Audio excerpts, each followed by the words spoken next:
The girl was a vampire. Looking at her body that would never grow up, she chose to turn into ash under the sunlight. In the future world, a plague caused vampires to rule the world. Humans were locked underground, never allowed to see the sun again. This was a beggar, begging for blood on the street. But nobody paid attention to him. Unable to bear the hunger, he lashed out his claws at a passerby. Luckily, the police stepped in just in time. He collapsed on the spot, and the people around were already used to it. Because everywhere in this world, there were kids who never grew up, and old folks who could never die. Lately, the price of blood had been skyrocketing, but supermarkets were still packed with vampires waiting to buy it to ease their hunger. This man was named Ed. He was a blood research expert. One day, he was urgently called to headquarters. The leader told him that after 10 years of captivity, most of the humans had already died. Now less than 5% remained. This meant the vampire world was on the brink of famine. Some starving vampires began feeding on their own kind, eventually mutating into monsters. The leader ordered Ed to find a solution immediately. Ed proposed two plans. One was to develop synthetic blood. The other was to make vampires immune to human blood. But the second option had already been proven impossible.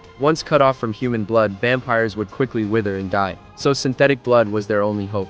We must commence testing the blood substitute. Soon after Ed began the experiments, the leader watched nervously for the subject's reaction. How do you feel? No change, sir. Everything seemed to be going well, but unfortunately an accident still happened.